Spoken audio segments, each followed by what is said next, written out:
Boa tarde. Bom, então vamos falar um pouquinho aqui, não é um resultado específico de pesquisa, é muito mais ideias e propostas para discussão futura. Tá? Então, queria falar um pouquinho sobre a educação que o Brasil precisa, né, na nossa visão. Primeiro, conceituar qual é a nossa visão de Brasil. Né? Então, qual é esse Brasil que a gente está falando? Quando a gente olha na área e na população, o Brasil é uma grande potência, é o 5º maior país do mundo. Se a gente olha em PIB e economia também, nós somos uma potência bastante respeitável, o 7º maior PIB do mundo. Só que quando a gente começa a olhar, por exemplo, para a educação, a gente é o 56º, 7º de 65. Tá? Se a gente olha o PIB per capita, ou seja, o quanto que o país gera de riqueza por pessoa desse país, a gente é o 61º. Tá? E se a gente for olhar para o mais importante, que é a qualidade de vida, a gente é o 79º. Tá? Então, é nesse contexto, é esse Brasil que eu quero discutir um pouquinho a educação. Por que a gente precisa de melhor educação? A gente anda ouvindo bastante a questão de que agora o Brasil é um país de classe C. Mas o que é classe C? A classe C é aquela ali. A classe C vive na favela. Será que é isso que a gente tem que comemorar? É isso que a gente quer para o futuro do Brasil? Quer dizer, um país onde a gente está super satisfeito porque a gente tem pessoas que moram na favela e têm condição de consumir? É isso que é o sonho da gente? Eu acho que é muito pouco. A gente tem que querer muito mais que isso. A gente tem que discutir, por que a indústria, porque a área de tecnologia no Brasil não cresce, pelo contrário, encolhe. Tá? A indústria, se vocês olharem ali, aquela é a participação da indústria na economia do Brasil. A participação da indústria na economia no Brasil, atualmente, é menor do que era antes de Juscelino Kubitschek. Tá? A indústria no Brasil vem diminuindo desde meados dos anos 80, e é uma queda praticamente constante. Tá? O que gera gente na classe B ou na classe A é indústria ou área de tecnologia, área de TI, por exemplo. Tá? Não para isso, a gente precisa de pessoas capacitadas. Ao longo dessa última eleição, eu escutei uma pessoa fazer um comentário, eu falei, gente, eu não acredito num comentário que eu estou ouvindo. Falando assim, esse político tem conexões com a indústria, por isso ele nunca vai investir em educação. Essa frase não faz o menor sentido. Tá? Quem fala isso não sabe o que é indústria no mundo. Essa crise da nossa indústria é justamente porque a nossa educação está ruim. A indústria precisa de profissionais qualificados. Tá? Então, se realmente um político qualquer tem conexões com a indústria, eu não tenho a menor dúvida que ele ia investir muito em educação. Porque a indústria quer melhor educação, a indústria precisa de melhor educação. Aquela queda é por causa da educação. A gente não vai conseguir competir no mundo com a educação ruim. Por que a gente quer uma vida melhor? Primeiro, por causa desses três aí. A Mônica, a Melissa e o Matheus. Tá? Eu quero que o mundo seja melhor, eu quero um Brasil melhor por causa deles. Tá? Eu quero uma vida melhor para os alunos com quem eu trabalho, com as pessoas que trabalham comigo lá no meu laboratório. E eu acho que a gente quer ter que buscar uma vida melhor para o Brasil. Tá? E isso eu não tenho a menor dúvida, que o único jeito de a gente dar uma vida melhor para todos os brasileiros é através da educação.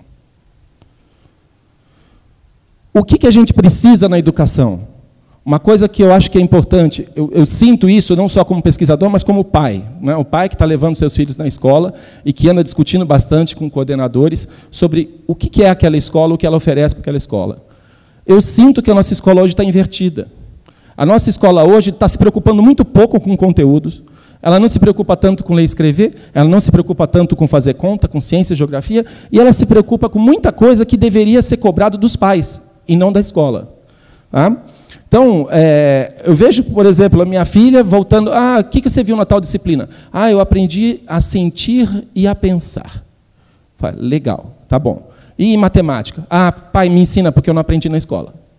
Tá? Então, tem uma coisa que está estranha nessa escola. Tá? Então, ela fica lá com não sei quantas horas por semana ensinando a sentir e a pensar, e a criança volta para casa e o pai precisa ensinar ela a fazer conta, porque a escola não deu conta de fazer isso. Tá? Ou tive até uma conversa uma vez com uma coordenadora que falou, não, você tem que entender que a escola, hoje, ela não é só conteúdo, ela tem que ensinar valores. Eu olhei para a cara dela e falei, desculpa, eu não quero que você ensine valores. Quem tem que ensinar valores sou eu. são meus filhos. Os valores que quem tem que passar para eles sou eu. Eu quero que você ensine matemática e português. Deixa que valor eu ensino. Então, eu sinto que a escola brasileira hoje ela está invertida. Ela está fazendo as coisas que os pais deveriam ser cobrados para fazer e não está fazendo tanto o que ela existe para fazer. Como melhorar a educação? Bom, eu não posso negar a minha origem. Tá? Então, para quem não conhece aquelas fotografias todas, a professora aqui conhece, por exemplo, né? Primeiro é o Piaget. O Piaget foi orientador do Papert, né? Tive o prazer de conviver com ele, trocar algumas ideias com ele. O Papert orientou o Valente, com quem eu tenho o prazer de conviver até hoje no NIED, que orientou a Cecília, que orientou aquele figurinha lá, né? Que está junto comigo, ou quer dizer, fui eu. Tá? Então, eu sou da linha do Piaget, estou aqui, né? Sou um bisneto do Piaget, tá? Gosto, acho legal o construtivismo, tem muitas coisas interessantes, é muito interessante para motivar o aprendizado, é muito interessante você inspirar a busca por conhecimento, para você fazer as pessoas, né, os alunos, as jovens, procurar atrás de conhecimento, mas a gente também não pode esquecer que a história tem 1000 anos, que a escola tem 1000 anos, e a escola, ao longo desses 1000 anos, aprendeu muito. E o que eu sinto é que parece que o Brasil jogou fora todos esses 1000 anos, esquece tudo, e agora é só de Piaget para cá. É um desperdício de conhecimento, né? E coisas que funcionavam. Então, cartilha. Cartilha, se você falar em qualquer escola, fala de cartilha, é melhor falar do demônio. Tá? Cartilha é completamente abominada. Eu falando sério, eu falo cartilha, as pessoas olham com uma cara para você assustada. Gente, cartilha funcionou com meu avô, cartilha funcionou com meus pais, cartilha funcionou muito bem comigo, e minhas filhas não tiveram cartilha. E estavam tendo dificuldade com algumas coisas. Eu fui na livraria e comprei a cartilha que eu usei na infância, porque, graças a Deus, ainda vende.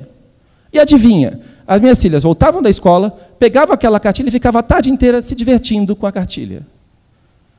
Afinal, qual é o problema dessa cartilha se as crianças gostam dela, se funcionam? Tá? Ou tabuada, não pode decorar tabuada. Né? Por que não pode? Alguém consegue imaginar alguém fazer conta sem saber tabuada de cor? Não tem como.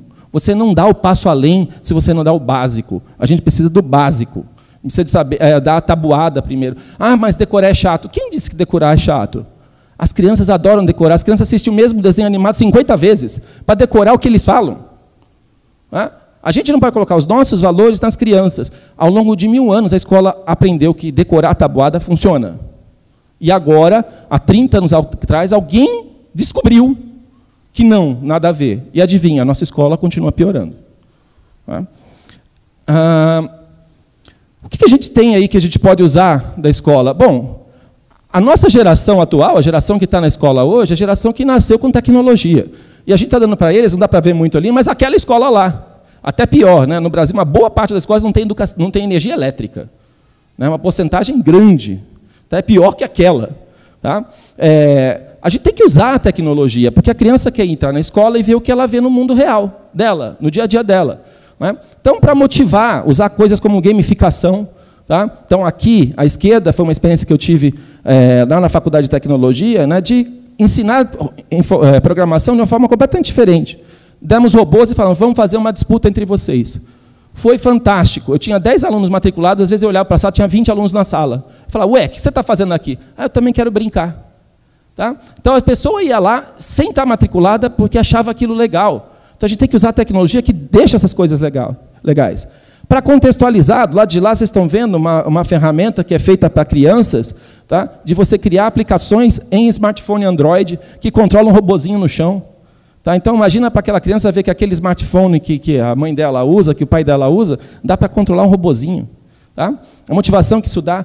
E o principal que eu acho é a computational thinking, o pensamento computacional, que é o que se coloca muito hoje. Nós temos que usar a informática na educação, não porque a gente quer que as crianças sejam programadores no futuro, mas porque a gente quer que as crianças aprendam a pensar. E quem sabe trabalhar com computador aprende a pensar. Tá?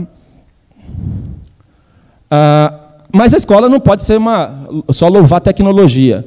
Ela tem que apresentar os problemas da excessiva conexão. Usar o celular demais, usar o smartphone demais, tem várias questões problemáticas. Tá? Tem que ensinar a concentração e foco, que você precisa tirar o celular da frente para conseguir. Você precisa mostrar a importância de saber mais do que o básico. Né? Então, eu fiz uma pesquisa aqui, E caiu. Tá? Eu fiz uma pesquisa aqui na Unicamp entre alunos de engenharia do último ano.